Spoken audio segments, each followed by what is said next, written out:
All right, have and have not fans. Now, this video is going to dive into a topic that, let's be honest here, we've been saying this ever since Charles was first introduced into the series, and that's the question of whether or not he's actually going to make it to the White House. I mean, it didn't seem unlikely that he would lose the election. The bigger question was when he became, the president-elect. What would go down between the time he was president-elect to the time he was sworn into the Oval Office? And to be completely honest, with Candace at the equation, Hannah said it best. It's like, as long as you have her by your side, I'll give it 4 years, 3, 2.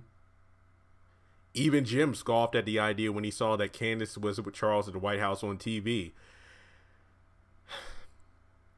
And based off the success of the video I did a couple days ago about, why is Charles turning his back on Candace, there are so many unanswered questions. And I think I mentioned this in my trailer breakdown video, or even going far back as the episode Out of Time.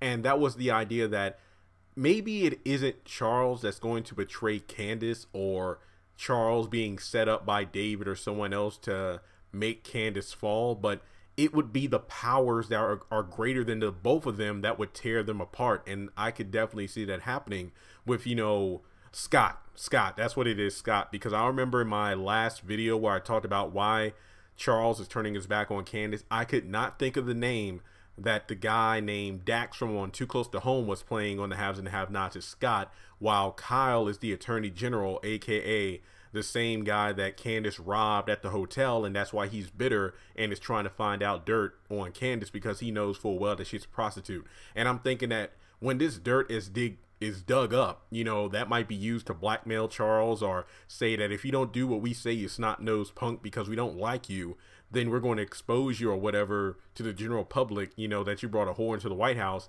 if you don't do what we say. And part of that is probably getting rid of Candace. So that's why I feel like he's turning his back on her, because he can't deal with the fact that he has to let her go.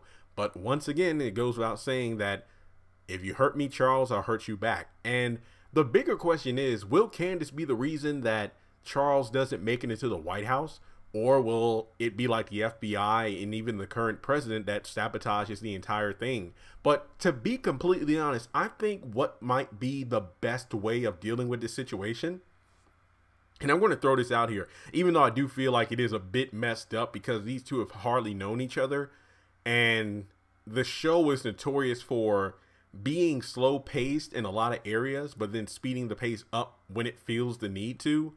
But continuity wise, it makes no sense. Hence why a lot of characters make decisions and do things that are out of character just for the sake of speeding things up. I think one of the more recent examples was in, I forgot the episode title, but it was the one where Broderick literally told Catherine everything in regards to the prostitution ring and Candace being involved, and even threatened to sue her with sexual harassment. But she pretty much was able to reverse that on him like it was a game of Uno. And I was like, I was really hoping for the Captain Broderick thing to be stretched out a bit more, but yet he dumped all this exposition, and I'm like, wait, what?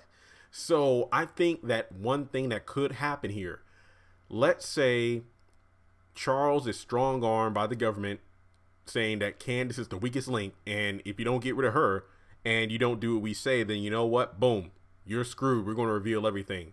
We're going to ruin your chances for going into the White House, and then your opponent will win, and yada, yada, yada. I could see that happening, and that's why he doesn't seem comfortable with letting Candace go, but he quote-unquote has to.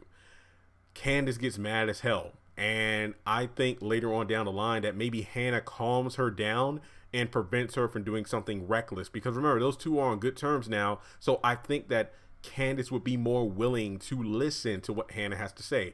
Doesn't mean she'll do what Hannah suggests. I'm not going to say what Hannah says, because I think at this point it's more like in a loving, motherly way. She will tell Candace, I know how you usually react to these things, but let me just say that it probably isn't the best route for you to take, especially when you're dealing with a man going into the White House.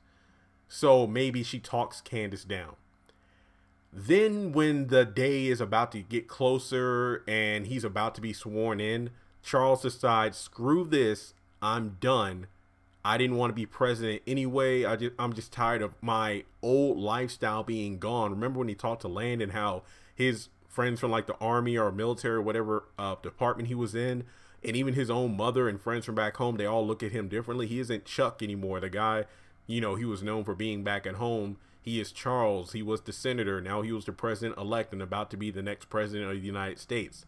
So I figured that Candace, once again, being a somewhat of a reminder of the past he used to have and someone he would feel comfortable being in the White House with, he throws it all away because he doesn't want to be in a stuffy place like the White House where everybody hates him, and he had to give up one of the biggest things he cared about just to get this position. Once again, he kept saying he wasn't even comfortable with being in that role to begin with, and he decides to give it all up for Candace. That has a real Tyler Perry movie feel to it, or even a play. So Charles gives up the White House to be with Candace. I could see that happening. I mean, would it be a bit dumb? Yeah. I mean, the heart wants what it wants, I guess. Not to quote that Selena Gomez song, but to be honest, I could see that happening. And to be honest, I think Charles not taking the White House on purpose is better than him throwing Candace to the side just so he can get the White House. Because even Landon pointed out that Charles is at his best with Candace by his side. So I can imagine with with Candace out of the equation, Charles might be half-assing it. His heart won't be into it.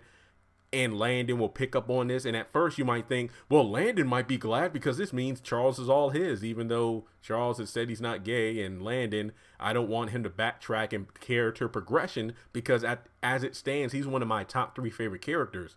So I think, if anything, I wouldn't say that Landon would talk Charles out of becoming president, but he'll just say that, look, without Candace, it's like your speeches, you know, they're good, but they're not anywhere near where they used to be. Your interaction with other people, things like that, or even other women, because I imagine with Candace out of the picture, they might be pressing for Charles to get with some random chick that they hook him up with. I could see all that happening. I mean, I might be talking out of my ass here, but this is a review channel, damn it. We always talk theories. I think that would be the best way to write Charles out of the White House, by saying, you know what, screw this. I'm going to live my life the way I want to. Then at the end of the day, him and Charles and his kids end up together happily ever after. I wouldn't say he makes amends with his mom and friends. It's just like, I want to be who I want to be, not what everybody is trying to mold me into being. So it's kind of like My Fair Lady in reverse, I guess. I don't know. But damn, that was a pretty good video. I ain't going to toot my own horn there, but let me know your thoughts in the comment section below. I don't think it's likely that Charles will make it to the White House, but I think it should have been, well, this is just my opinion. I would like it to be written where Charles made the choice not to choose the White House because he wanted to be himself and he wanted to be with Candace, as opposed to him just being molded by these people who hate his guts anyway. So, yeah. I really want to get some thoughts on this one. Share this video around, and guys, I plead with you, hit that subscribe button if you haven't done so already. I'm really anxious to hit 75,000 because of that giveaway, and then once we hit 100,000, my gosh, the giveaway is going to be insane. So thank you all so much for tuning in. Let me know your thoughts, and I really want you to share this video around. Congratulations on making it to the end of this video. If you like what you just saw, make sure to hit the thumbs up button, or if you have anything you would like to add to the video, make sure to leave your thoughts in the comment section below. If you want to keep up with me on social media, go to the description box. All of my links for social media are right there. Also, if you feel like you would like to donate to the channel, make sure to click on the link to PayPal. Any amount helps. $1, $5, $20. As a full-time YouTuber, any support from my fans really does mean a lot to me. Finally, make sure to hit the subscribe button as well as the bell notification icon. That way you're kept up to date on any new content I post to the channel. Once again, thank you so much for tuning in, and I'll talk to you in the next video.